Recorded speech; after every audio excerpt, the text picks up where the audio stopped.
るという決断を、当時は大失敗のように見えたかもしれません。だけど、あの決断がなかったら今の私はいないんです。つまり無職になるという決断すらも今の私を形作る必要不可欠で最高の決断だった、こう言えるんです。決断はその時にそれが正しかったかなんて誰にも分かりません。だから大切なことは決断を悩むことではなくて、決めたらその未来を一生懸命生きて過去の決断を大正解にしてあげること、これじゃないでしょうか。宇宙ビジネスは前例がありませんから、チャレンジの連続です。もう毎日が大変です。それでも私は人生で今が一番充実しています。それはなぜなら、自分が言い訳のない本気の点を打ち続けているから。そしてこれまでの経験から、その私の本気の点がいつか誰かの波紋を後押しする、応援するものにつながるからだということを信じられているからだと思います。最後に高校生の皆さんへ、どうかあなただけの本気の点を見つけて打ち続けていってください。失敗してもいい、悩んでもいい。未来のあなたが今日の自分の決断を正当化することはできるんです。だから世間の常識とか失敗を恐れるとか人の目を気にするとかじゃなくて、そうじゃなくて、あなた自身が信じる直感とか美意識とか、打算だけじゃなくて、頭だけじゃなくて心で考える、そういったことを大事にしてもらいたいと思います。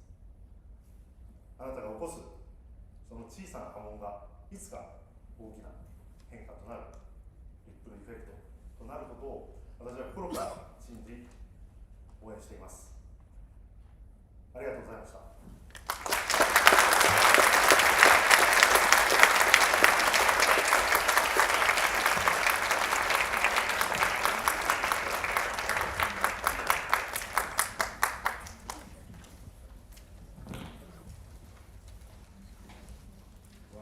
What an amazing speech.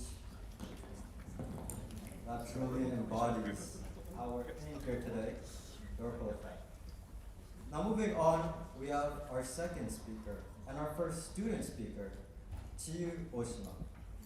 Chiyu Oshima is a grade 12 student here at NUCB International College, whose experiences in a competitive environment have shaped her views on success and self-worth. After feeling average in adopting a nonchalant mindset, she began questioning its impact on confidence and authenticity. So everybody, please welcome our first student speaker, Chiyu Oshima.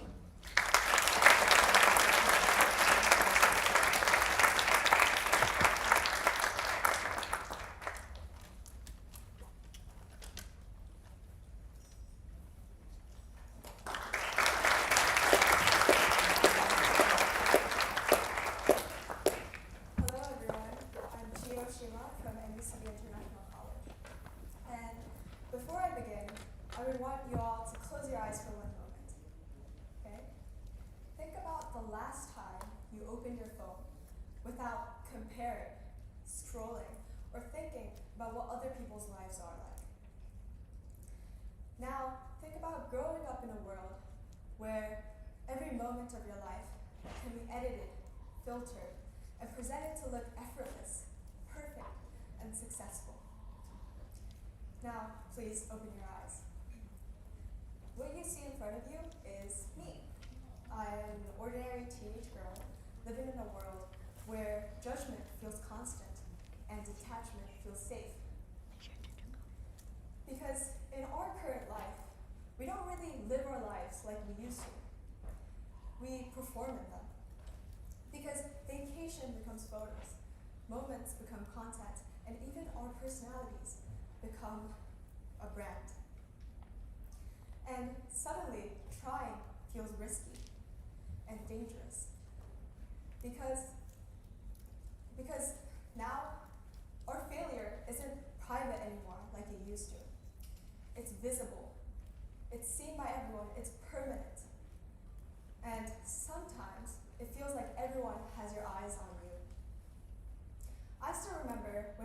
15 years old.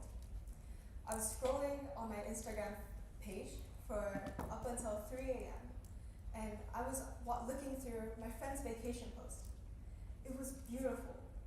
You know, it was the beach, the sunset was so bright and nice. She was beautiful with a nice smile. And I was looking through that, page photos on my screen in my phone. And I didn't have any plans for the summer. I didn't have any vacation. Nothing impressive that I thought would, be presentable to the world. And since that moment, I thought that maybe my life isn't interesting enough to actually share to the world. And since then, I stopped posting altogether. It wasn't because I didn't have a life, but because I thought it wasn't impressive enough. And then, although I did stop posting, the thing was I didn't stop scrolling. And so I was constantly comparing my life against others. And that is when everything started to change. Because in this world, as a teenager, trying or effort feels embarrassing. And caring too much feels risky. So we adapt. We don't care too much. We don't make that much effort. We become nonchalant. Is everyone familiar with the word nonchalant? Yeah? So the word nonchalant is a word that teenagers use often in our current world.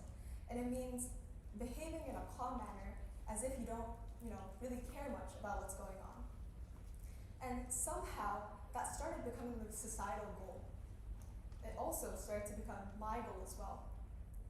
I started admiring those who seemed to be effortless, who were just above everything. But that mindset started to change when I deleted Instagram.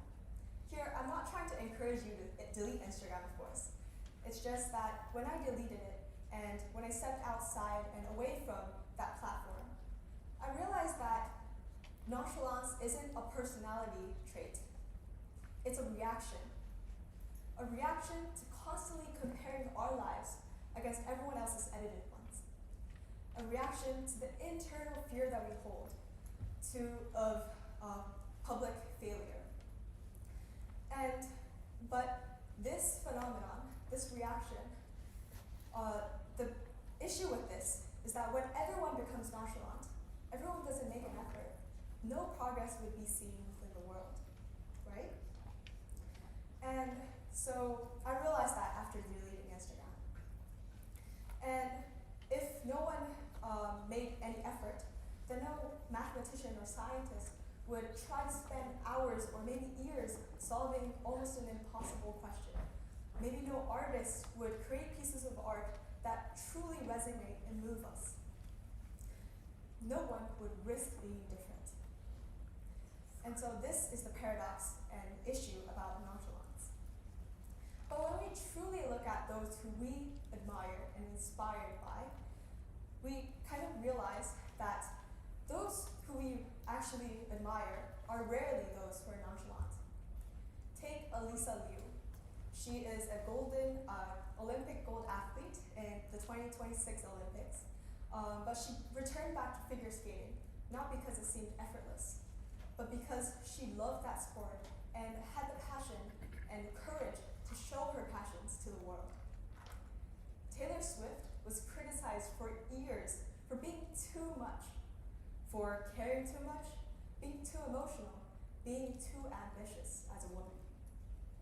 But that sincerity is exactly why millions of people resonate with her songs. It goes the same for technology, science, and every single other field to ever exist in this earth. So, on this earth. So being nonchalant doesn't equal to courage, right? But there's a question that comes up to our head. Why do we connect with those who seem distant or detached, but also feel comfortable when we see someone who are openly passionate about something? Somewhere along the way, we've confused detachment with strength. because it appears to be confidence at first. But these two are not the same exact things. Because although nonchalance, or acting as if you don't care, might protect you from rejection, it also distances you from progress, creativity, or connection with the outside world. Because confidence isn't about acting as if you don't care. It's caring and sharing that openly anyway. So maybe what the world needs isn't someone who is trying to act confident. It's in you raising your hand in class even if you don't know the right answer. It's probably you sharing what you created even if it's not perfected. It's you trying something openly even if you're not ensured to succeed. Who we need in our current world isn't some sort of curated perfection or polished lives that we see on the internet. Who we need is someone who genuinely cares and willing to look foolish in order to pursue their passions. But in a world like this, embarrassment, we try to protect ourselves from embarrassment. And so, but the thing about that is it pushes us back from opening up to our challenges. And so, and when the whole generation stops trying to progress and trying to act openly, no progress would happen, no connection would be made, no confidence would be created within society. And so what I believe is that it's not the nonchalant people that we need, it's the people who care deeply enough to try even if you might fail at first, or maybe if you might look foolish. So my goal as a person is to care openly, share my dreams, and show how I'm passionate about changing the world. And because that's where my ripple begins. And so I would urge you all to care openly, even if your voice shakes like I am. Thank you so much.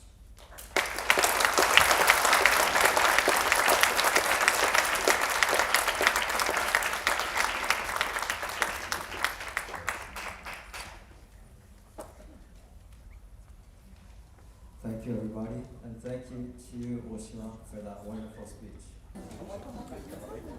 すいません。大丈夫です。すいません。大丈夫です。今撮ってないから大丈夫です。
まあ私自身は、まあ、もう本当にそういう状況の中で、まあ、何も言い返せず、まあ本当にで、なんでかというと、実は父にあんなに怒られたのが実は人生で初めてだったんですよ。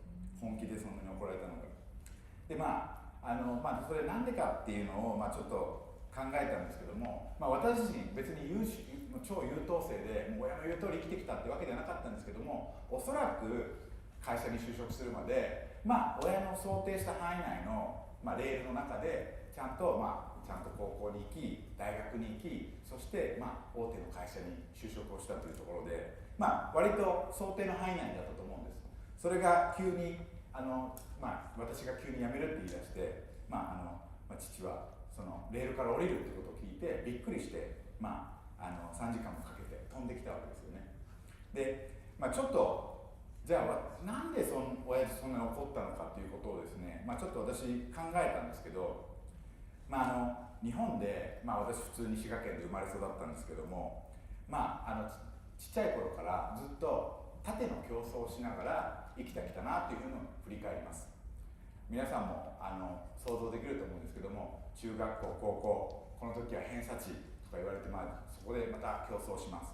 そして大学に入ってようやく入ったと思うと、今度は、大学ランキングもありますし、今度就職活動するときには就職活動の人気企業ランキングもあります。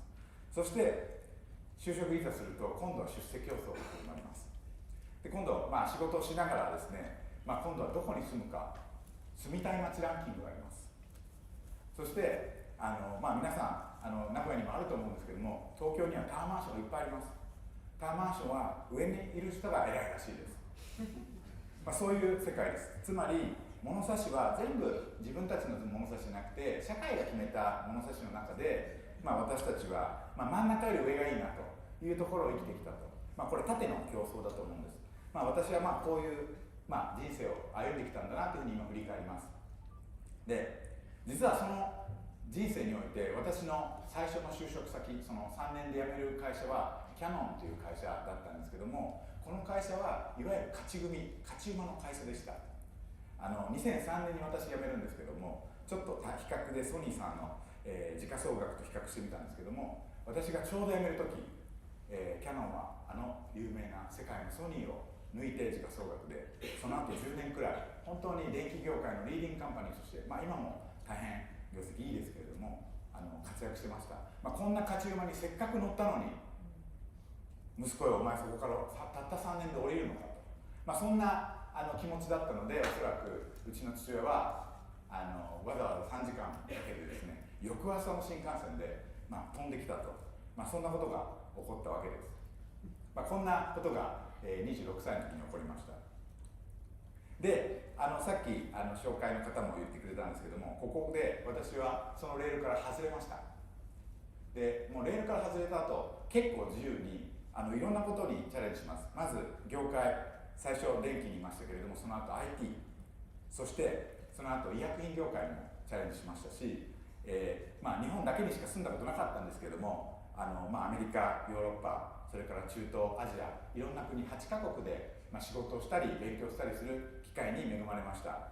そしてこれは日本の、会社だけじゃなくて、いわゆる外資系の会社でも仕事をする機会に恵まれました。こんな風に横に一歩ずれるとですね、たくさん新しい景色が見えるということを、経験を、しました。で、ただですね、こんなたくさん経験した中で、私中東の、ドバイっていうところにいたんですけども、その時に一つすごく衝撃的な視界が変わった出来事がありました。当時私は医薬品会社のお薬を届ける会社の中近東アフリカ20数カ国の代表の責任者をしておりました。で、同じ仕事をするんですけれども、私の地域の中にあるエジプト、ここでは5歳の前に亡くなってしまう子っていうのが1000人の中に20人ぐらいいる。トルコではそれが 9.5 人、日本の場合は 2.5 人です。つまり、どういうことかっていうと、同じものを同じように仕事をするんですけども、地域によって求められるものが違うんですね。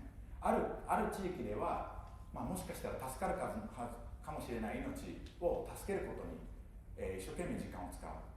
一方である国に行くと最先端の医療の話をする、こういう仕事をする中で、大きな、なんていうのかな、こう同じ地球なのに同じ仕事じゃないなというような感じで、仕事の、私の視点がすごく変わった経験をしました。で、そうこうしているうちに私自身のキャリアを振り返ると、たくさんいろんな国で働いて、で英語だけでなくて中国語も私実は話せます。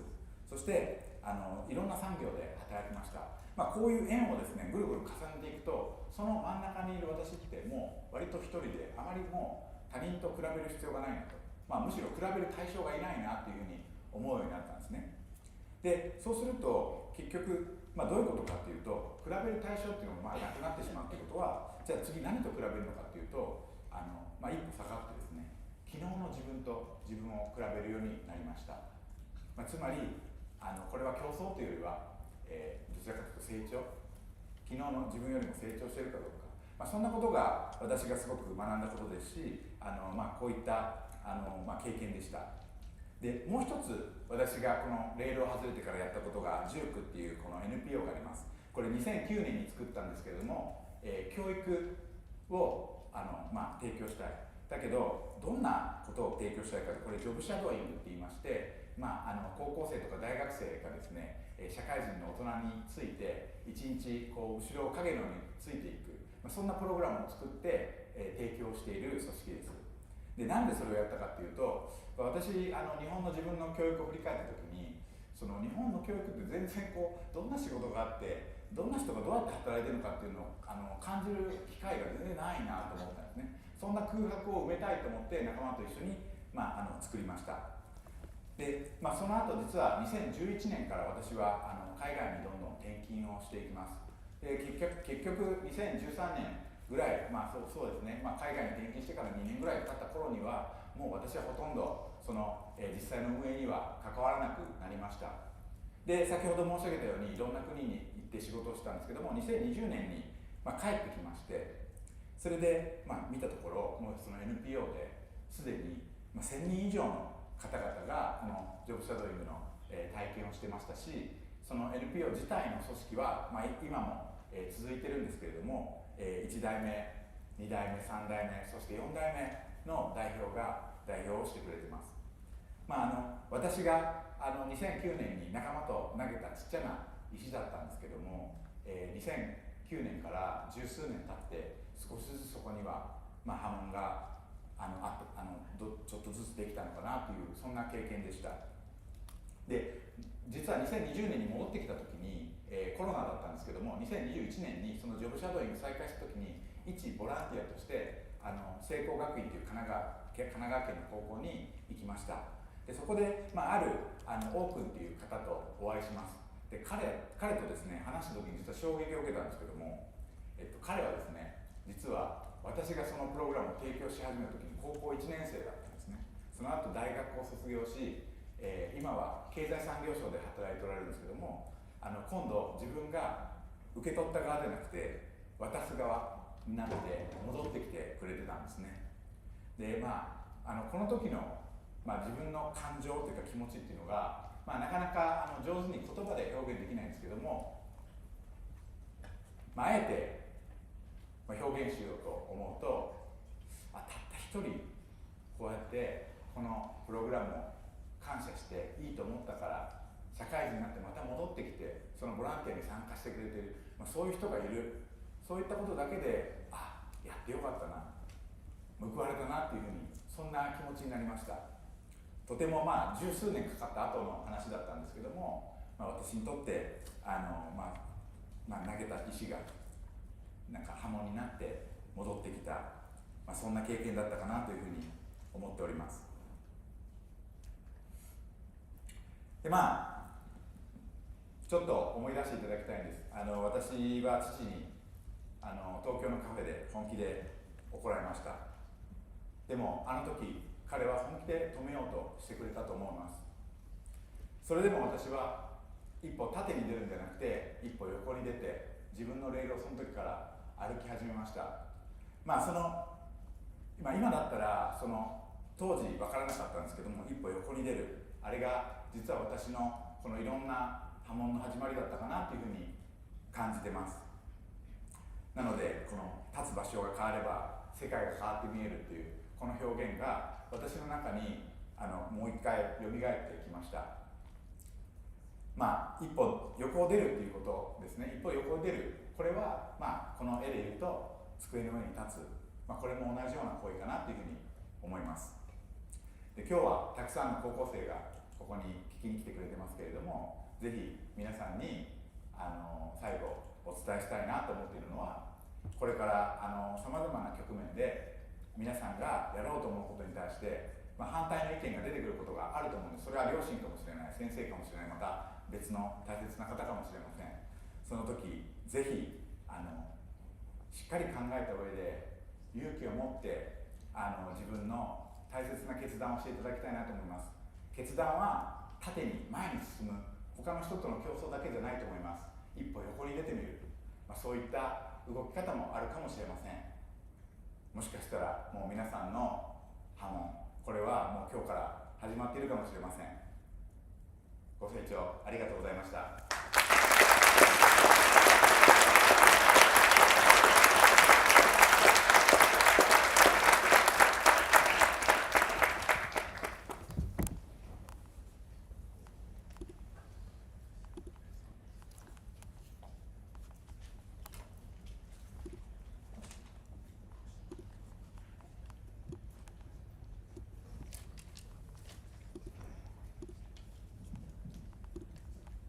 Okay, thank you everybody.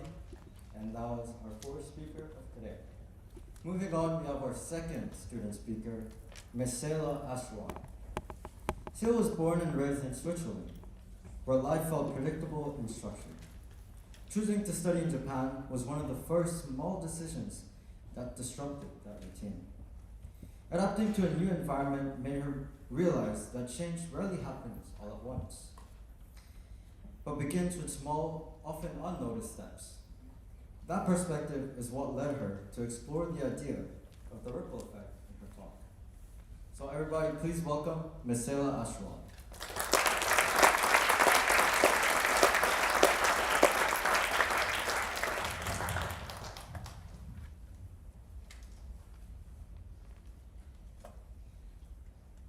Hello, my name is Sela Ashwan. I'm from NUCB International College, and today I'll be sharing my life experience about change. So, when we think about change, we imagine big moments, big decisions, even big transformation. But real change rarely starts that way. It starts small. Like choosing to start something when you don't feel ready, or deciding to try again, even after failing. Even writing this speech was one of those moments for me. I didn't feel ready. I kept delaying it. And I told myself I needed more time, more confidence, a better idea. But starting it anyway, that was my first ripple. These small decisions feel insignificant in the moment, but they create something powerful, a ripple effect. And the thing about ripples is that they begin quietly, almost invisibly, yet they travel farther than we expect. So let me ask you, what is one small decision that you have been avoiding? Because sometimes the moments that change our lives don't feel dramatic when they happen. For me, one of those moments was deciding to leave the life I had always known. I grew up surrounded by the same routine, the same environment, and the same people. Everything felt familiar, even predictable. But one day, I made a quiet decision. I applied to a school in another country. At the time, it didn't feel life-changing. just felt uncertain. I still remember arriving at the airport in Japan, and suddenly, I was far away from everything that had once felt familiar. The routines were different, the environment was different, and for the first time, I had to learn how to build a life on my own. There were moments I wondered if I made the wrong decision, moments where I felt lonely, and moments where I wanted the comfort of my old life back. But looking back now, I realized something very important. My life didn't change because of one huge leap. It changed because of every small steps that came after. Every conversation, every challenge, and every uncomfortable moment I chose not to run away from. Those were the real ripples. And the person standing here today was created by many small decisions that once felt insignificant. I used to wait for motivation. I thought I needed to feel ready before I acted. But I have learned that the first step creates the feeling, not the other way around. And maybe that's what the ripple effect really is. Not one big moment, but many small ones. It's quietly shaping who we become. And I think we do this more often than we realize. We tell ourselves, I'll start tomorrow. Tomorrow, I'll study harder. Tomorrow, I'll become healthier. Tomorrow, I'll finally change something about my life. But then tomorrow becomes another tomorrow. And sometimes, the thing holding us back isn't even failure. It's waiting. And maybe, some of you are in that moment right now. Maybe there's something you have wanted to start for a long time. That conversation you keep avoiding, a goal you keep postponing, a version of yourself you want to become. But you keep waiting for that perfect moment. I did too. So if there's one thing I want you to take away today, it's this. You do not need to feel fully confident before you begin. You do not need to have a perfect plan, and you do not need to change your entire life overnight. You just need to start. Start the thing you have been putting off. Take the steps you keep convincing yourself to wait for. Because one small action leads to another and another. And one day, you may look back and realize that the moment that changed your life didn't seem important at all. It was simply the moment you decided to begin. I'm still in that process. I'm still learning and still changing. But every small step I take is creating something bigger than I can see. And for now, that's enough to keep going. Thank you.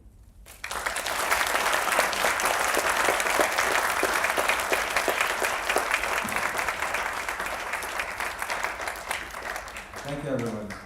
From now on, we're going to have a lunch break. So, can everybody please come back at around 2:20 p.m. Food and refreshments are distributed on the 3rd floor, so please enjoy yourself. Thank you.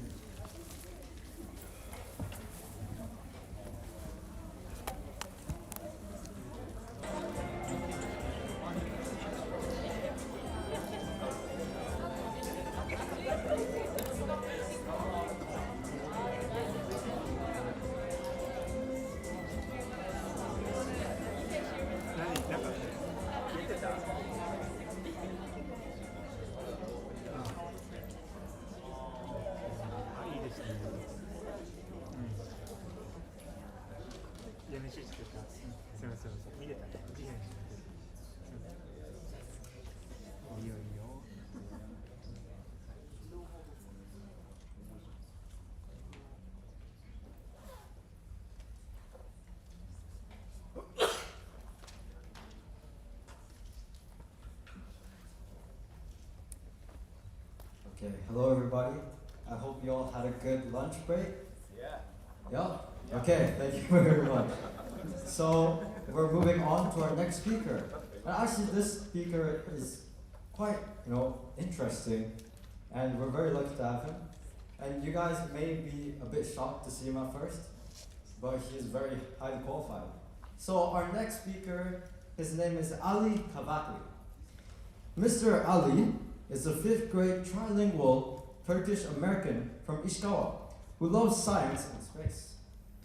He has built projects such as a self-balancing bicycle, an autonomous boat, and a robot that understands plant needs, which earned him 2nd place in the Ishikawa Prefectural Elementary School Programming Competition, and 3rd place in the national finals in Tokyo. Along with the IT4 Special Award, he is also a national paper airplane champion. Whoa. This talk will share his journey to inspire creativity and empower others to create their own stories. So everyone, please welcome Mr. Ali.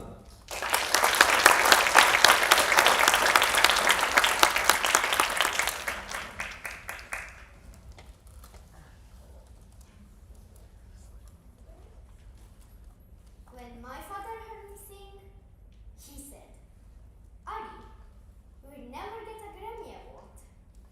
And honestly, he was right.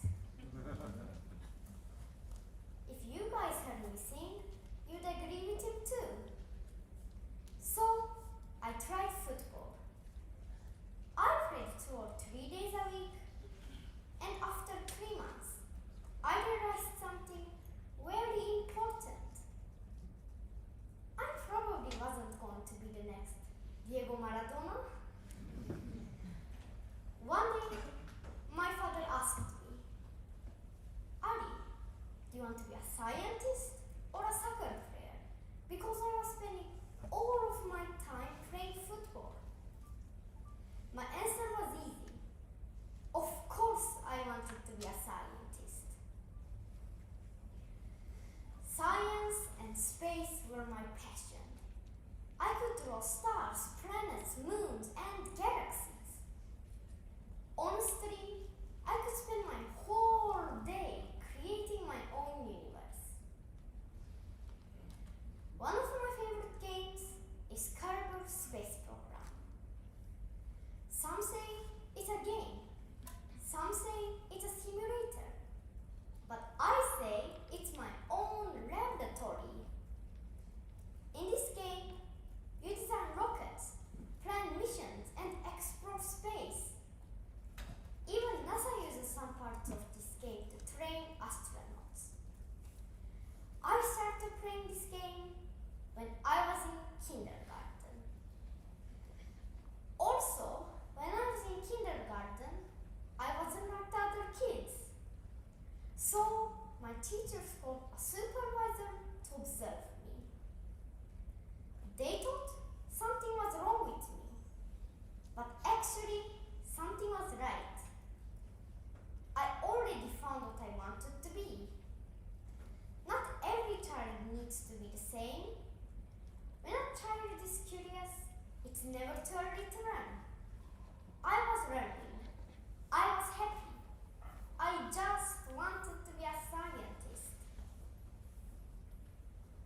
When I was in 2nd grade, I became the Ishikawa champion in a paper airplane competition.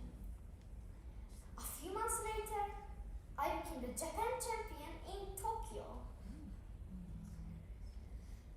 Also, when I was in 2nd grade, I created a kids' safety bicycle that could save kids when they are learning how to ride a bike. This time, I became 2nd in Ishikawa science competition. When I was in 3rd grade, I created the autonomous boat. You could control manually with a 360 camera.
Thank you so much, Mr. Ali.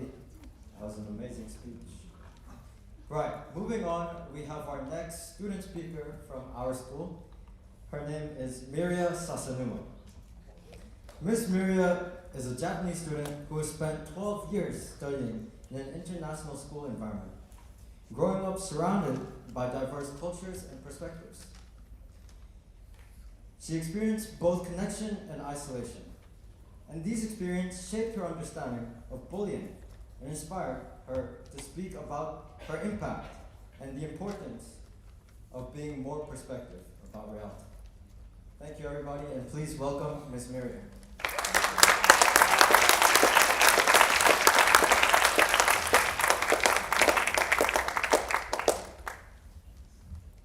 Challenges, hard times, difficult moments. They're part of our life. Every single one of us will face them. And as much as we wish we could avoid them, they're also what makes our lives meaningful. They're what shape us into who we become. That's easy to say from the other side. When you're in the middle of it, it doesn't feel meaningful. It just feels heavy. I've been there. I'm Miria, a year 10 student in NECU International College. And here's what I've learned. It's rarely one big moment that breaks you.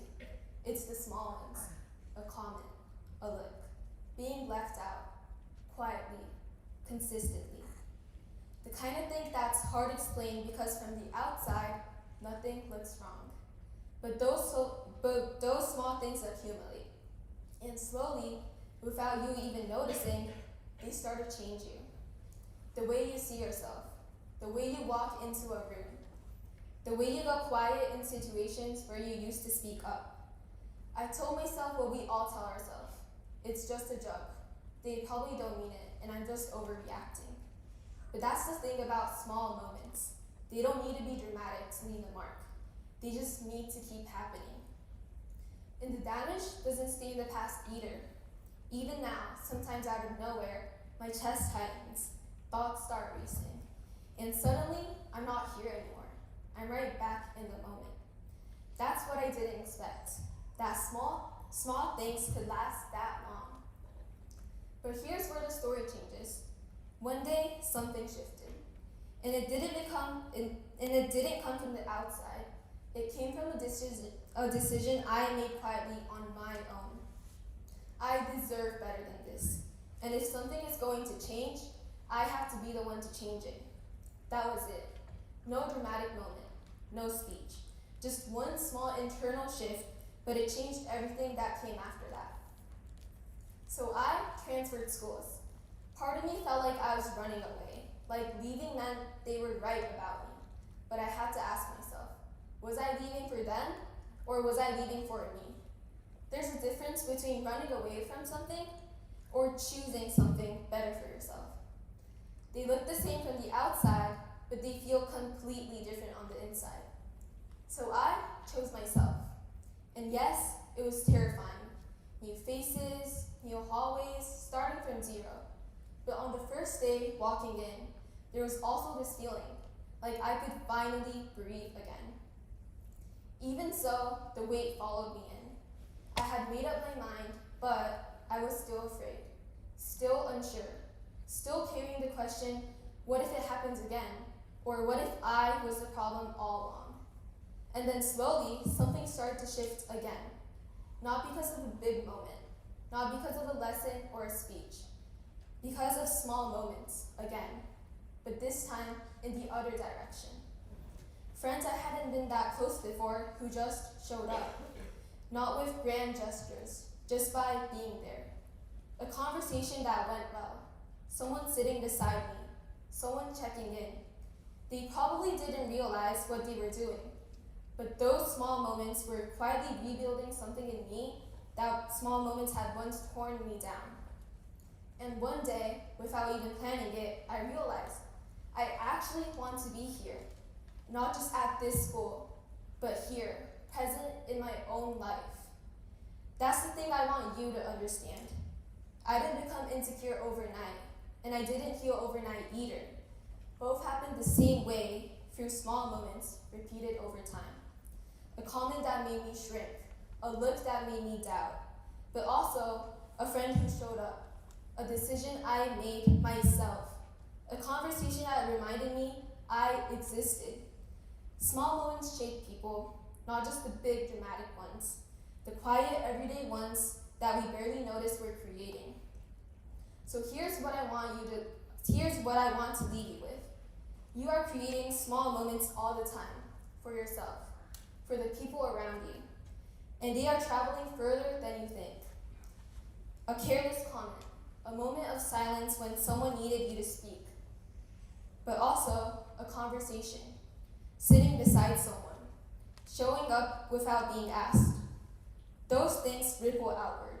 They shape confidence, identity, the way someone sees themselves, long after you've forgotten you did them.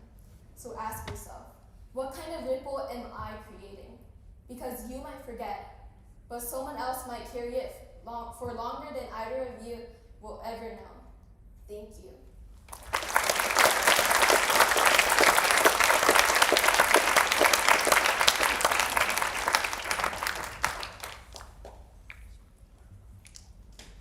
Thank you very much.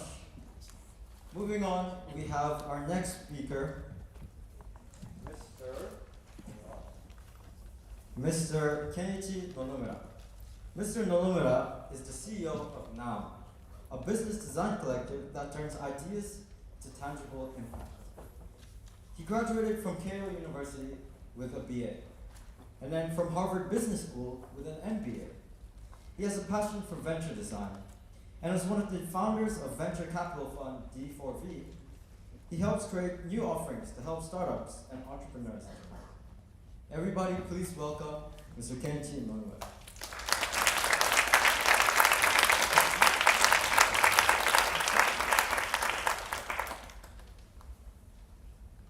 Hi everyone. So, who here likes basketball? Some of you?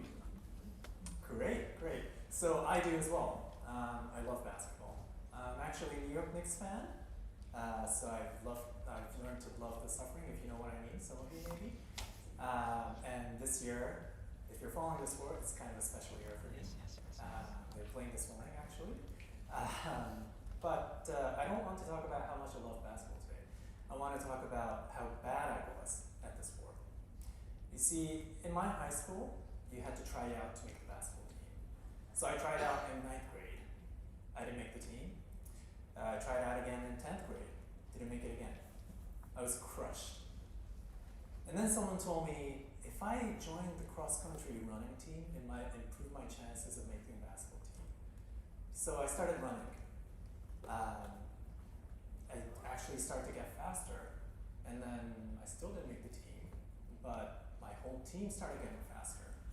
And quite soon, we were making it to the state championships.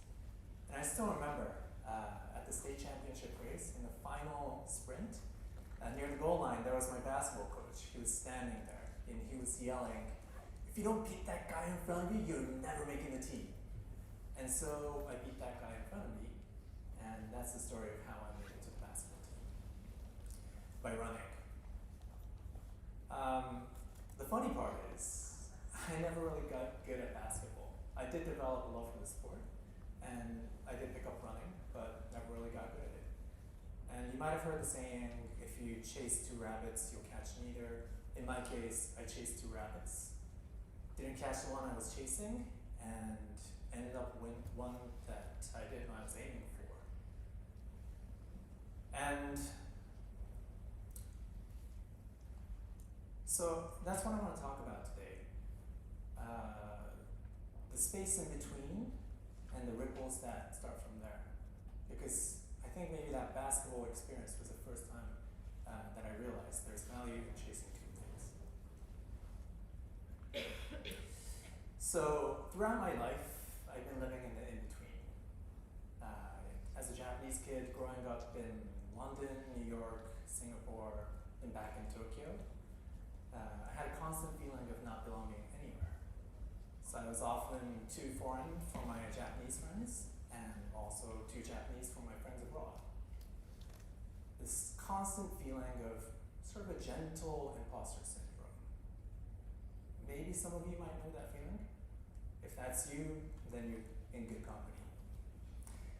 And let's be honest, sometimes this in-between space is not always an advantage. It's sometimes just plain uncomfortable.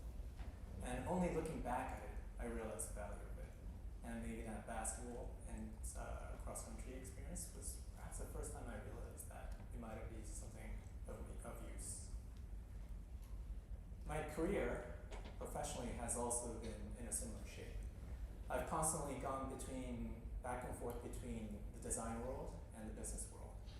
I started my professional career at Toyota, making new cars and figuring out how to sell them. And then I went to business school, where after graduation, most of my classmates would usually join consulting, finance, startups. Me, on the other hand, I wandered into a design firm called IDEO. Later ended up setting up this Tokyo studio with my colleagues and running the office for a while. So to my business friends, I was the soft creative one, and then to my design friends, I was the serious businessy one. And I never belonged in really either room. And so that's kind of why I decided to make that space in between the rooms my home. And recently, I set up a company called Now, which is based on the same concept. Interestingly, a realization moment came this April. So I was running around San Francisco and Silicon Valley meeting with people who were building the most advanced AI startups in the world today. And then a week later, I found myself in the hills of Echizen in Fukui Prefecture, inside an 150-year-old workshop, speaking to a 5th generation washi paper master. And he was telling me something I can't seem to forget. And he was saying that paper, for the longest time, was here to carry one purpose: carrying information, carrying words. And now that role has been taken over digital. So for him, paper is finally free. Free to become something else, something of value, something that connects with people, something people want to look back on. And he was very excited to tell me, I want to find creative ways to do that. So here was a craftsman whose whole tradition could have been disrupted by the digital world. And instead, he let the digital world give his craft a new purpose. He wasn't protecting tradition, he was standing in between the old and the new, and creating from the in-between something that only he could create. We spoke for maybe about 3 hours or so. He didn't care about how deep my craft was or whether I'd been going back and forth between business and design. It was much simpler. It was curiosity, respect, and the joy of meeting across a distance. And speaking to him, something had settled in me. So something that I had carried all my life as something I needed to fix, a weakness. The feeling of sort of curiosity, respect, and empathy for other things was the very things that let me stand in between worlds that I thought was apart. And so finally I could sort of feel comfortable and call this place a home. So tomorrow, the washi paper from the hills of Echizen will make its way with me to a Futures and Design conference in Copenhagen, paired together with a digital platform that we created with AI. So it's a centuries-old craft paired together with a technology that's potentially maybe a few years into adoption. And that, to me, is also a ripple that comes from the in-between. And sort of the human things, the curiosity, the respect, the empathy that I mentioned is probably more important than ever today in the world of AI. It's becoming a bit of a cliche, but the sheer desire for us to want to cross over to something different, I think that's very human. And AI will probably help us cross, but we need to be the ones that want to do that. And I'm pretty sure that AI probably has no imposter syndrome. So what I'm talking to you about right now is nothing new. People have been gently talking about it for maybe over 100 years. Value is created in between. So if you do find yourself in that uncomfortable place that's maybe carrying two worlds at once, or in between, it's probably not a flaw. It it might mean that the place that you're standing in right now may still be a little bit narrow or small, but it could also mean that you have the potential to start to create something that only you can make. So I want to end today's talk with a line borrowed from a poem by Mary Oliver. It's a line that was told to us every single day, over and over again in my business school. And I thought it was fitting because I am speaking at a school, and maybe some of you are also going out to search for what you want to chase in life. And it goes like this. So tell me, what is it that you plan to do with your one wild and precious life? And if I were to add one line to that, and if you do find yourself in that uncertain place, will you stand at the edge, or will you become the bridge? Thank you very much.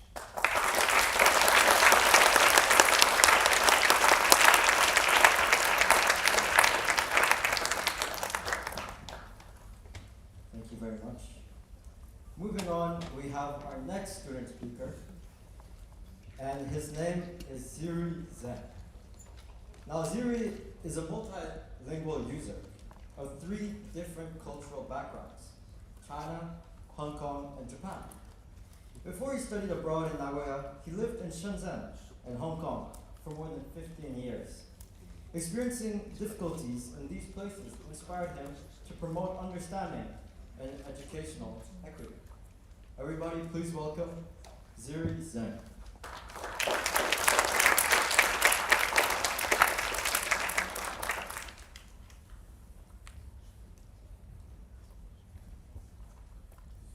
Good afternoon. Today, I would like to share my experiences of being in 3 different educational systems, namely, it's a really low quality photo. Hong Kong high school exams, IBDP, and ordinary Chinese education. Through my experiences, I wish you can have a better understanding on this question. Are we being educated, or are we just being measured? I'm Ricky, born and raised in mainland China, and a permanent resident of Hong Kong since I finished primary school. Studying at TEdxNIC here in Nagoya is my first time learning and living abroad. So let me start with the most recent one, IB. Just like my vice principal, Mr. Gray, said, today's TEDx Young Conference is actually part of our CAS project. That includes me as a speaker and all the other volunteers and organizers here in this room. CAS stands for Creativity, Activity, and Service. It is one of the core components of the IB course. If I fail to fulfill the CAS requirement, I will not receive my IBDP diploma. I haven't seen any other curriculum treat extracurricular activities this seriously, making them not a bonus, but a requirement. This is a picture of the IB learner profile. You can see caring, principled, knowledgeable, balanced here. These are the expectations that IB organization has on its students. And CAS is meant to be the proof of the caring side. By doing this TEDx event, engaging some global issues, or doing something that's helpful for our community, we also have a better experience that can benefit our university applications through CAS. Next, let's talk about China. You probably have heard how difficult the exams are. With so many graduates each year across East Asia, the system is built for mass efficiency. Well, Hong Kong is slightly easier on that scale, and it has something called other learning experiences, something similar to IB's CAS. Students take part in activities beyond regular academics, like community service, arts, sports, or career exploration. This OLE does not directly affect your exam scores, not like CAS, but it goes into your student profile and universities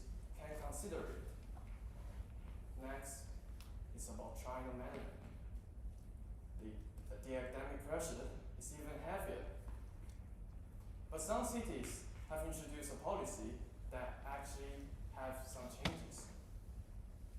In my city, Shenzhen, have introduced a policy where junior high school students must complete at least 24 hours of volunteer or community service each semester as their overall school assessment. It is a sign that even the most exam-focused system are actually doing something more compared to the past. Both systems are solely recognizing that education should not just reflect what you scored, but also who you are. So now you have heard about three very different systems, but underneath all of them, one thing is running in the background, which is meritocracy. This idea, especially in education, I guess most of us have encountered. It might be your parents, your teachers, or even yourself push you to pursue a better academic performance. Japan has its university entrance exams. China, Hong Kong both has its exams that's similar to it. These single tests can decide the direction of an entire life. Are they a failure? Are they a mistake? I couldn't answer here today. So CAS, OLE, club activities, they all work together to make our students showing something more than what they score, which is really important. It helps us having a more clear identity on ourselves. So the most obvious question is probably not which system is better, but whether any of them are raising human beings or just ranking them. Thank you.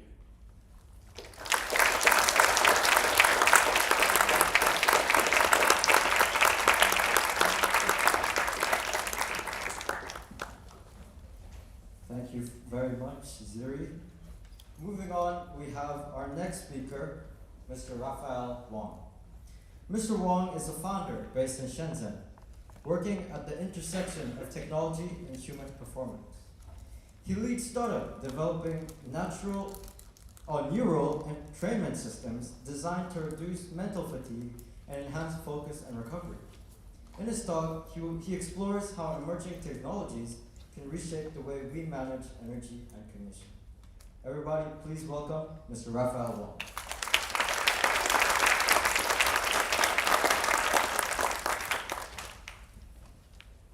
Hi everyone, my name is Raph. Today, I want to share with you the ripple that has changed my life trajectory. There's a brutal moment of truth that every athlete has to face. For some, it comes in their 30s, on a professional stage, with millions of people watching. But for me, it happened at 19, at a local basketball gym. Since I was 14 years old, I had a vision for my life, and that map had only one destination, making it to the NBA. Because of my extreme obsession and the disadvantage of being the only skinny Asian kid on the team, I know I had to outwork everyone and prove myself. I practiced 2 to 3 hours longer than anyone else. When I wasn't playing, I was studying basketball tutorials, analyzing highlights, and breaking down plays. But if I'm being completely transparent with you today, there was a reality I was trying to outrun. Even with all those extra hours, I didn't actually have the skill set to play in the NBA or college. I didn't want to live a life with any regrets, so I was fighting with everything that I could to bridge that gap. Back to the basketball gym story. I was going for a layup against a 2-meter tall center. I fell down hard. I heard my Achilles pop with a loud sound, and I immediately thought that I might have torn my ACL. After I saw a doctor, he told me that it would take 1 to 2 years to recover. Just like that, in the split of a second, my basketball dream was over. My senior season was done. My chances of being scouted vanished. The dream that I spent my youth building was gone. The physical pain was nothing compared to my loss of identity. When basketball was taken out of my hands, I was forced to look in the mirror and ask the question, who am I without basketball? I look back. At 6 years of blood, sweat, and tears, it was all a waste. My mind whispered, you are being delusional, and the haters were right all along. You were never good enough, anyway, and you threw your time away chasing a fantasy. I had no idea who I was without it. I felt completely empty. There was a blank, silent void, and that sudden massive emptiness filled very quickly over all my body with anxiety and depression. 2 months later, the world stopped. In 2020, COVID came. Quarantine gave me the opportunity to stay in the room and play video games all day. I was trying to escape reality and drown my pain away. There were multiple nights I cried to myself and thought, why God is being so unfair to me? I put everything into basketball and it turned out to be a disaster.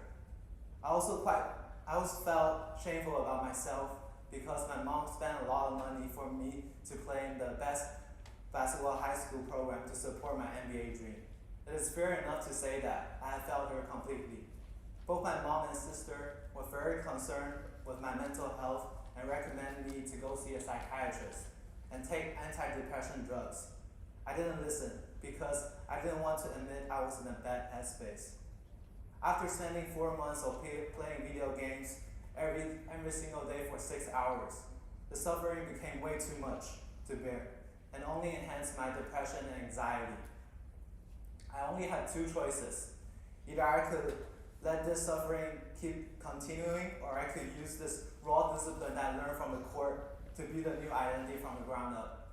I decided to choose the latter because I don't want to let my family down, especially my mom. So I started reading a ton of books to find solution to fix my mental state first.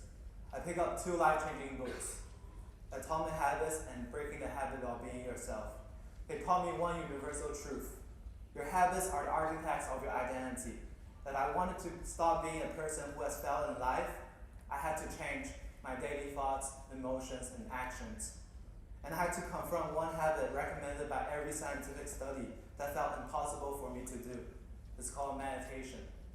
My mom had actually introduced me to meditation when I was 10 years old. But back then, as a kid who just wanted to have fun and shoot hoops, I found it incredibly boring and useless. But as I read Dr. Joe Dispenza's work, a striking claim stared back at me. Meditation is the single best tool to break your old neurological programming, change your identity, and find true joy. I didn't want to believe at first because I was very desperate. I decided to set my childhood bias aside and try. It was a complete disaster, confronting those negative thoughts, the fears of not knowing what to do in the future, and the shame of being delusional were incredibly frightening and as real as they came. When I closed my eyes, the noise inside my head became deafening. I felt like I was dragged into the abyss and could not escape. After what felt like an eternity of this intense mental battle, I opened with one eye and checked. Only 42 seconds had passed. I was terrified and I wanted to quit. But I remember a core principle from Atomic Habits. When you want to build a new habit, you have to start so small that it is impossible to fail. You have to scale way down to the absolute minimum. I told myself I would just meditate for 60 seconds a day. That 1 minute was the first ripple. Over the next 6 months, that 1 minute grew. It became 5, then 10, then 20. And then something extraordinary happened that I will never forget. On a random Tuesday, I was meditating for 15 minutes. The monkeys inside my brain finally went stop. For the first time since my injury, my concerns of the future vanished. My body felt lighter and less tense than before. I felt a surge of joy that was deeper than anything that I ever experienced. In that stillness, I had a realization that changed my whole life. The past is memory, the future is imagination. Neither of them exists right now. I stepped into observer mode. There's a gap between my thought and my reaction, and I can choose however I want to respond to external situations. A few years later, I noticed that we are all collectively drowning in a mental health epidemic. It is a global crisis. Everywhere we go, we're so glued to our phones like an extension of ourselves. Whenever we feel negative emotions or situations, we'll use the virtual world as an outlet to escape. But this escape is only a temporary fix, and it propels our unconscious stress. And how do we survive this high stress and endless cycle? We rely on the socially accepted drug, caffeine. Whenever we feel exhausted, we run to grab that iced coffee for a quick dopamine hit. We treat it like a source of energy, but caffeine is actually a high interest credit card for our brain. It doesn't create energy, it just blocks the receptor that tells yourself you are tired. It's a physical debt that you have to pay back with tomorrow interest. After a while, the crash hits, your hands start to jitter, your chest tightens. That familiar wave of stress creeps back in. So what do? We drink another cup. We trap ourselves in an endless loop, overstimulated by day, restless by night, waking up even more exhausted. There's one solution to this: meditation. It is a proven scientific antidote to this cycle. It lowers your stress hormones, resets your nervous system, and gives you clean mental energy. However, most people are so stimulated to sit in silence. They don't have the patience to struggle through the painful and boring phase. After graduating University of Sydney with a product design degree, my dream is to create a physical product that can help people be in a meditative state effortlessly. Fast forward to last year, I was fortunate to meet my co-founder, Leon's, who helped manufacturing Huawei cars and systems for 2 years. Together, we raised the question, how could we use technology to enhance mental recovery? After spending 4 months doing user research, talking with different professionals, and asked about how do they handle their energy management, and consulting with top neuroscientists in China, we found out that precise sensory stimulation can guide the user's brainwave into alpha and theta states, the exact frequencies of deep meditation. Because everyone has a unique brainwave profile, we designed a system to adapt dynamically to the individual by letting the technology to do the heavy lifting. We created a frictionless experience that to allow everyone to reach that calm and meditative state effortlessly. No years of practice required, no struggling through the painful and boring period. When people test our prototypes, they describe a feeling of sudden weightlessness. They think their stress are going away. The everyday stress simply go quiet, and their thoughts become empty, where the background chatter of their brain drops to zero. After just 10 minutes, they feel as if they have slept for 1 to 2 hours. Our goal isn't to replace meditation, but to democratize it, giving people a tool for rapid recovery, allowing them to step away from the noise for 10 minutes and return to work with deep focus. My basketball career ended with an injury, but my second life began with an awareness of my breath. The ripple is an idea that you don't need to start a habit with 1 hour or more. You just need to start with 1 minute. And please, never tell yourself it's too late. There's an old saying, the best time to plant a tree was 20 years ago. The second best time is planting right now. So if you are feeling lost, stressed, or trapped in an unconscious loop, I have one challenge for you. Start turning inward. Don't wait for a crisis to force you to start meditating. Start today. Sit for 1 minute, just one. It will be boring, your mind will scream, but do it anyway. If you keep at it, the ripple will eventually become the clarity, the power, and the peace that enables you to direct your energy towards wherever you want it to go. Instead of reacting to life through old unconscious programming, you can step into the observer mode and handle every challenge positively, consciously, and your absolute best. The most important aspect of your life is not happening from the outside. It's happening right now. It's your breath. Tonight, before you sleep, find a place to sit, close your eyes, and direct your focus towards what matters the most. Thank you for listening.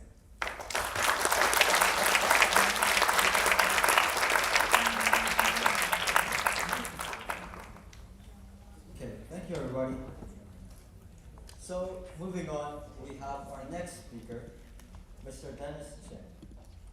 So Mr. Dennis Cheng has worked for numerous global tech companies that lead the world. So I'm giving examples such as Apple, Sonos, OWL, Cam, and Pro Automation. As a bridge builder between industries, cultures, and generations, he brings a multidisciplinary perspective of leadership. In his talk, he examines how small, consistent actions can drive meaningful impact across organizations and communities. So everybody, please welcome Mr. Dennis J.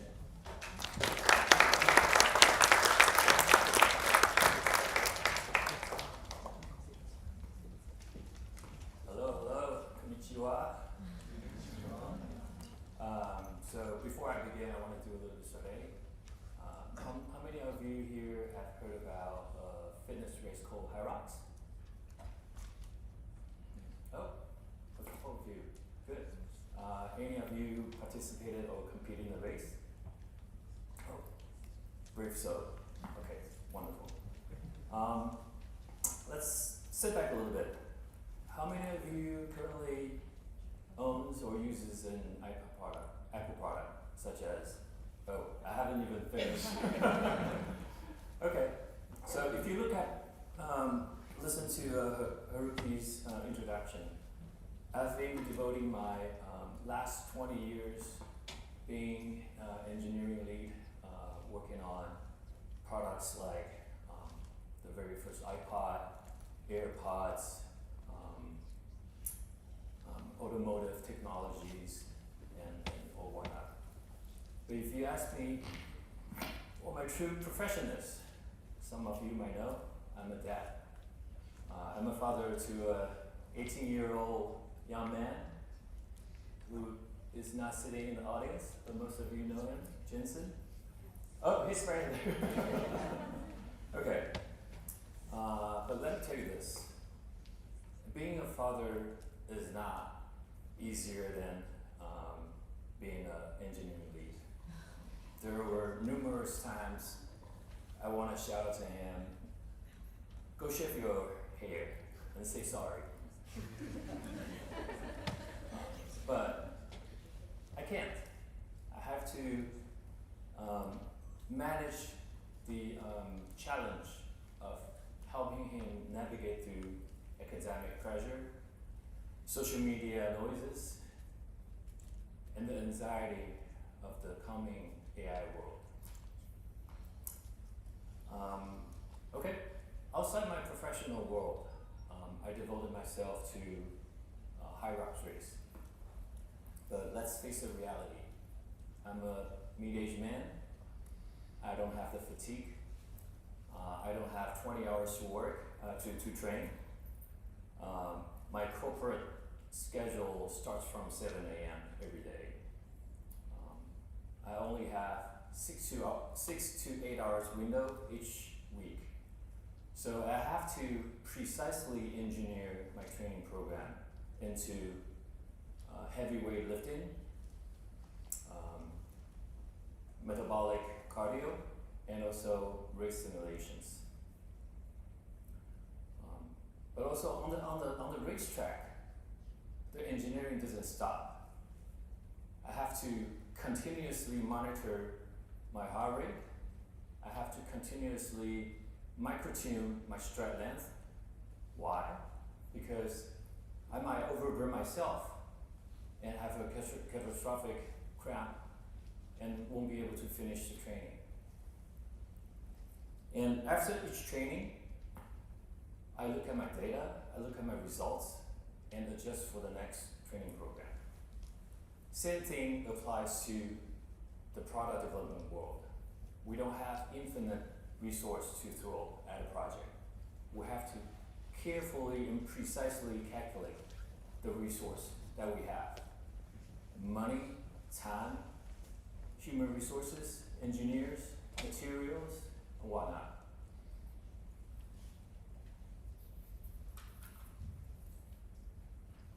So, we don't design with our finger crossed, meaning we put a design and we can ship it. It never happens. We have to reiterate design. We build prototypes, and then we test them. We review the data, and then we come back and design again and reiterate. I can recall when we were working on the very first AirPod, from kickoff to we shipped the very first sets of the AirPods, it took us almost 3 years. And we have reiterated design more than 30 times. And that's how engineering works. And that's how life works as well. So we always do planning. We always look at our programs, and we always execute, but things might go wrong. And when things go wrong, chaos happens. Chaos is never silent. On the racetrack, there is a term called compromise running, which is that after a heavy load of launch work, let's say 100 meters of 20 kilo load on your back, and you launch for 100 meters. And after that, your legs feel with cement liquid. You can't move. Your lung feels exploded, and your heart rate redlines, and your muscle is at the edge of cramping. And every sensor of your body tells you to lay down, take a rest, slow down, or stop. But if that happens, this session of the training doesn't take that much effect. Same thing to the project war room. Imagine you're a couple days away from the product launch, and all of a sudden there's a key component that fails a stress test. Every engineer is like scratching their head, like, what happened? There are emails blaming, there are calls asking for shipping units. And at that moment, when that chaos happens, engineers might make compromise solutions, and then lead to a project fail. So what do we do when there is a negative ripple? On the racetrack, simply slow down, take a deep breath, monitor yourself, go to the supply station, take a sip of water, regulate your breath, and start again. In a project war room, try to initiate brainstorming other than finger pointing. Give the engineers tasks to execute. Give them some goals to experiment. Be the buffer from the engineers to the executive team or the marketing team. Buy us some time, we'll make a better solution. And at the dining table, being as a dad, try to listen more than shouting. Try to understand more than pursuing. Being a leader, you need to be able to absorb the external chaoses. Being any individual, let's try to regulate your heart rate and emit a ripple of stable and predictable execution.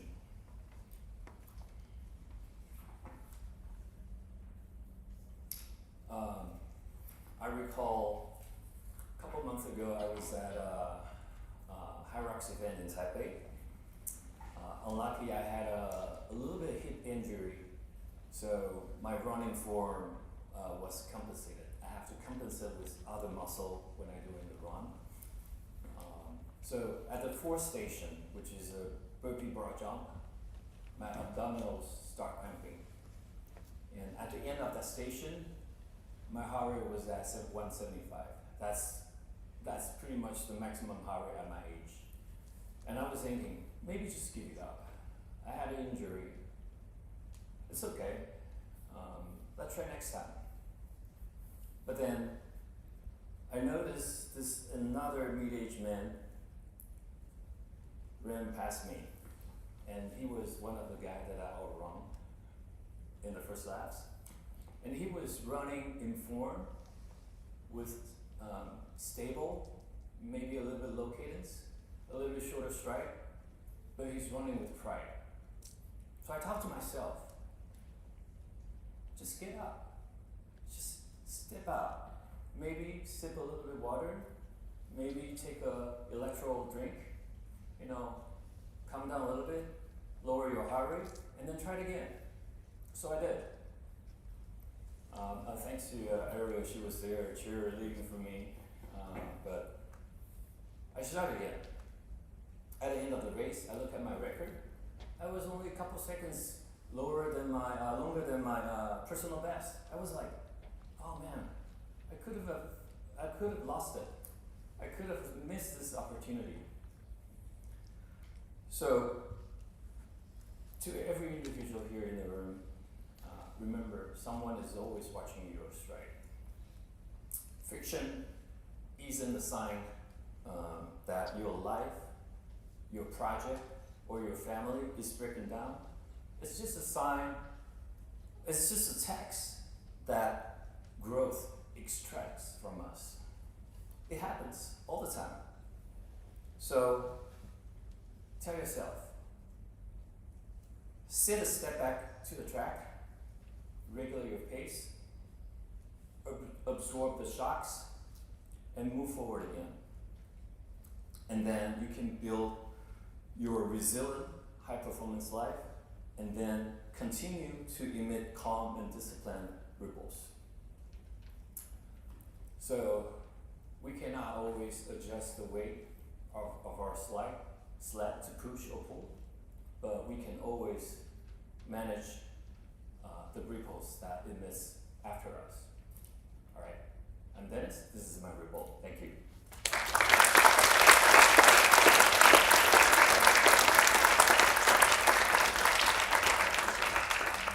Thank you very much. So from now on, we're going to have a 5-minute break before we move on to our very last speaker of the event. All right, so I'll see you in 5 minutes. Thank you very much.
said that include my parents too.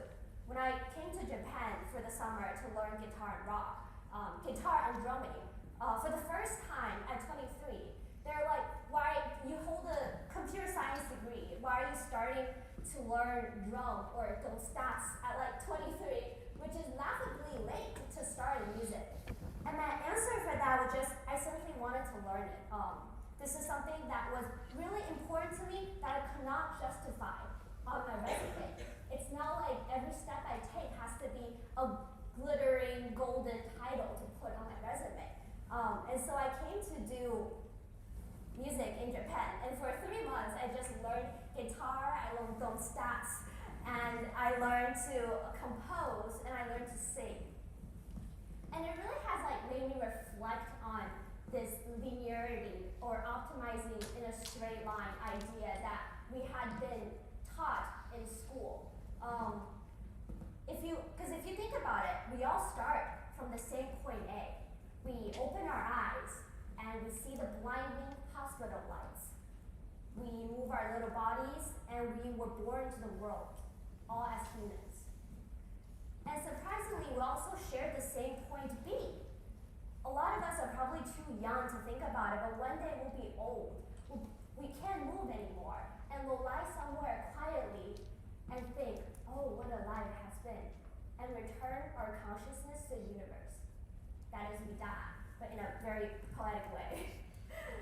So if we all share the same point A to point B, what is the rush in getting to places?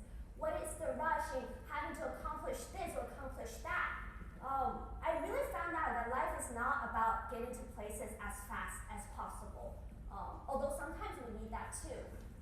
The people who designed Shinkansen probably know a lot about getting from point A to point B. But for me, what I found is life is better lived radially outward, not in a single direction, by trying to expand as much as possible, by just doing what you love and really think about what matters for you instead of letting other people tell you that. And it's okay to not make the most optimal decision. It's okay to make messy decisions that look very wrong, that look like you might regret. Because sometimes it is these really messy and non-optimal decisions that will take you to the right places and right people. An example is that last year when I came to play music, I also went farming in Hayama. I was planting rice, and I felt so intensely alive standing in the rice field, hearing the insects and feeling the soil that has fed every animal that has lived. I felt so alive at that moment. And it also has led me to meet one of the greatest mentors and friends I have, Satoshi, who is the drummer for Ratwimps, who has influenced me the most in my first years of being in the real world. So yeah, through making a really messy and non-optimal choice by coming to do rock music, I was able to grow so much fuller and become more myself than if I just went and did AI. And that encounter with Satoshi and everything I had in Japan that summer actually has led me to perform on my own for the first time in Bay Area in America, where I held my first live concert. About 60 to 100 people came to just hear me sing, playing a guitar that I had just learned 5 months ago. Actually, I sang many Japanese songs. Within them, some of them were like Cherry by Spitz, what else? Marigold by Amion, Wakamono no Subete. Yeah, so I sang a lot of Japanese songs during my concert. And people were like, this is so interesting to see a Chinese person sing Japanese song in America. It's really random, but yeah, I was so happy. Was it perfect? No, it was in no way perfect. I was crying the night before. I was crying so much because of some accidents that happened with the mixing, the organizing, the logistics. But it was entirely mine. That experience was so unique, and I will never forget. So that brings me to the first point, that is non-optimality. That it's okay to be messy, to make non-optimal choices. You don't always have to look for the shortest path or best solution in the world, because there is no best solution.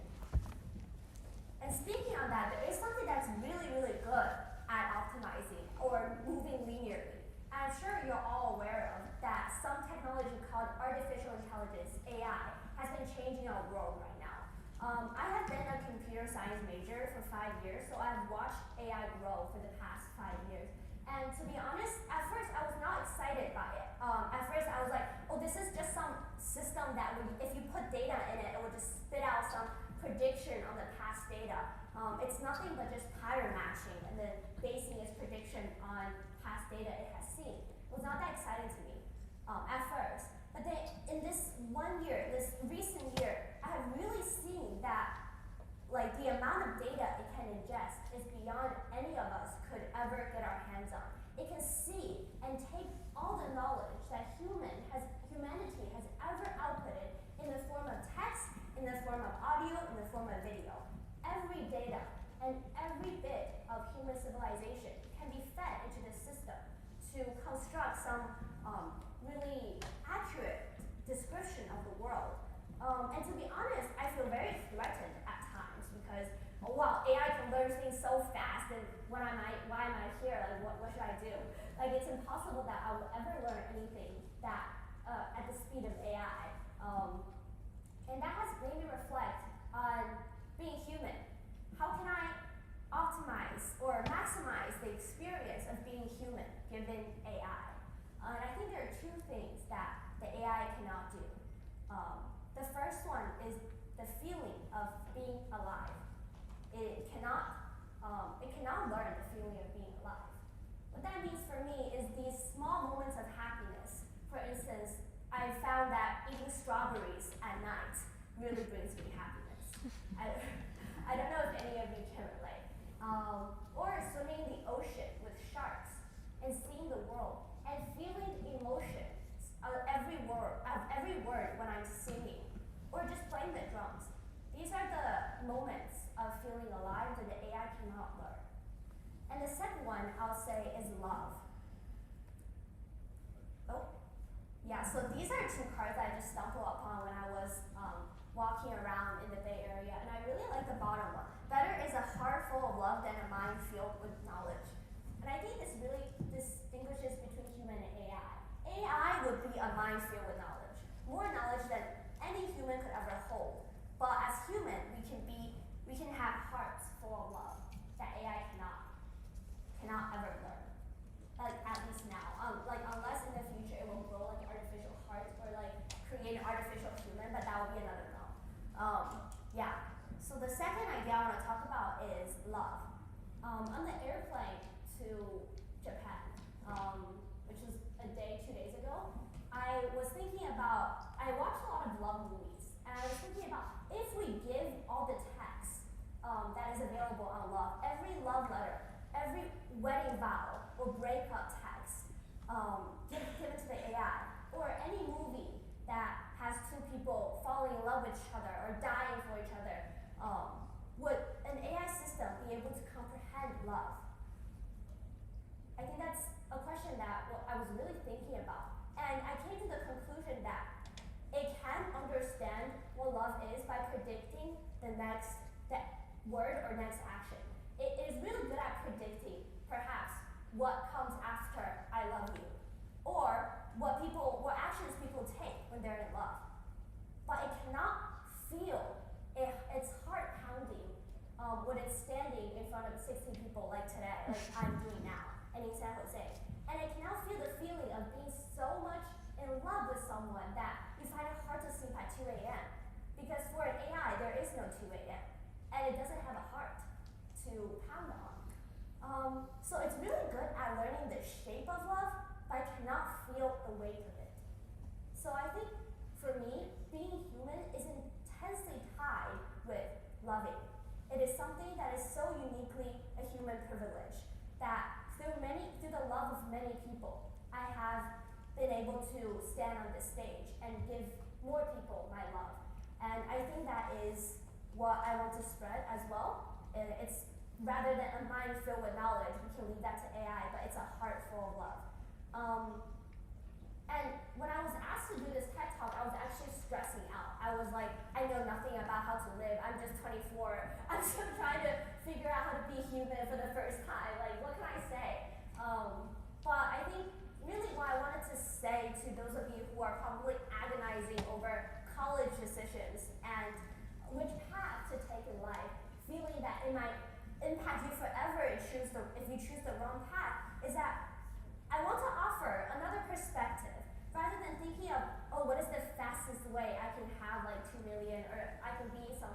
with a lot of success. That can be the CEO, director of a company. Perhaps you also want to think about how can I grow myself to be more radially outward? How can I grow myself to live to my fullest? And how can I love? How can I give love? How can I make myself in a state to receive love?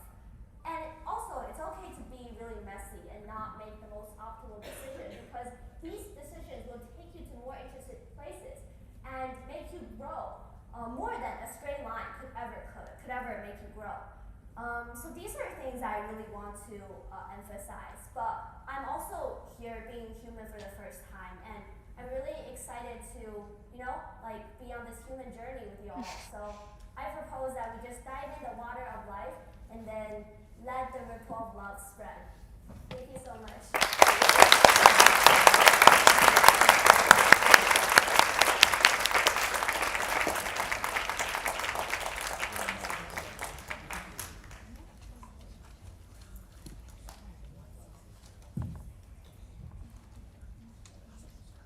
Thank you very much.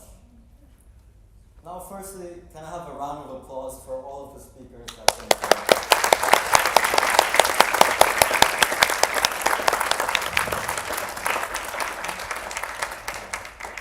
Right.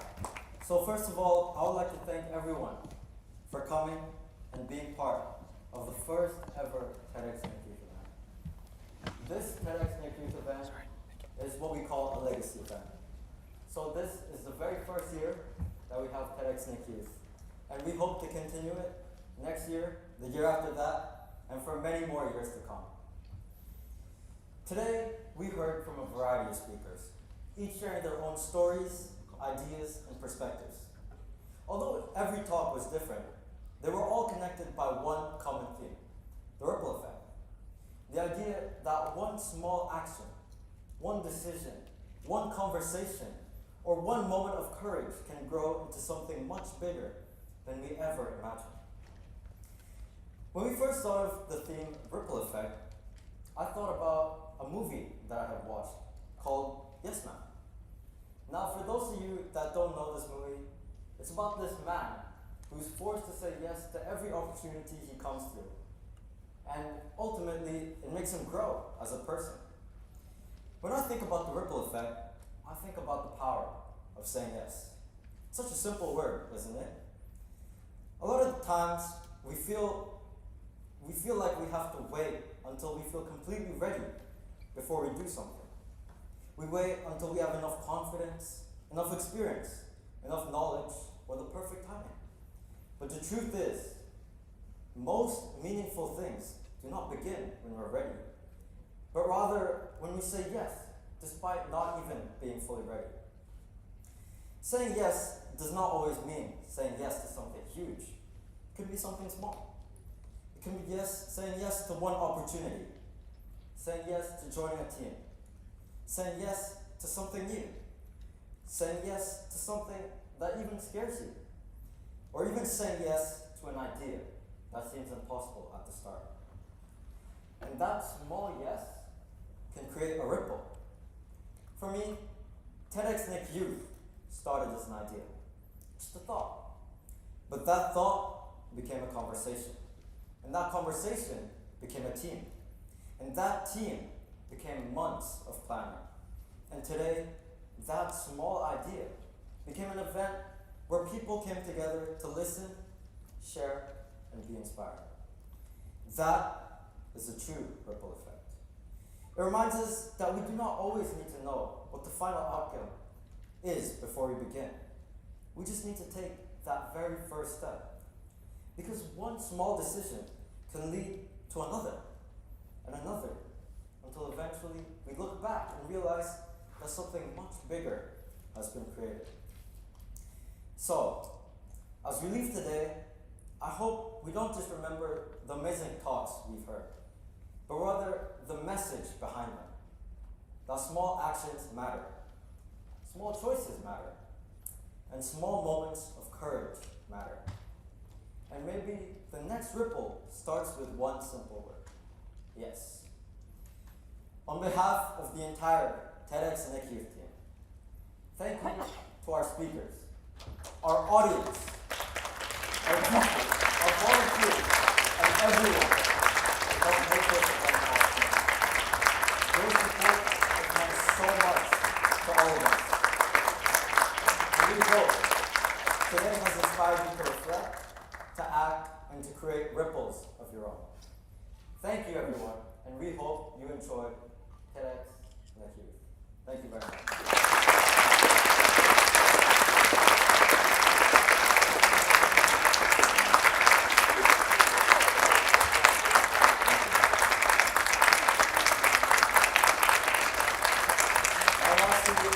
I want to introduce some of the key members which made this event possible.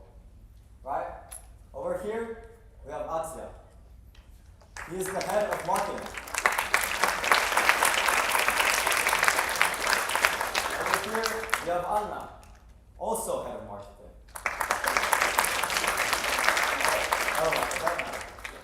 And then over here, we have Erin, head of designing and also helping with the guides.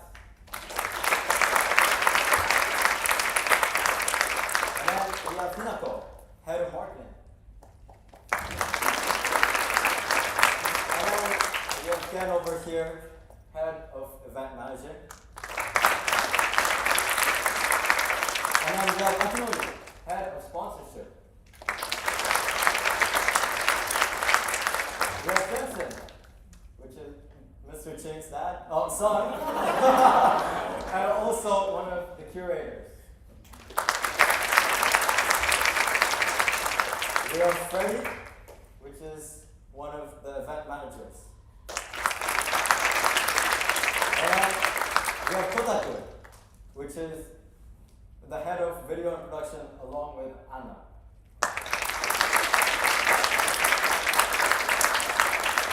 And then lastly, we have Isabel, which is also one of the event managers, oh no, not event managers, organizers, along with me. And this is our team.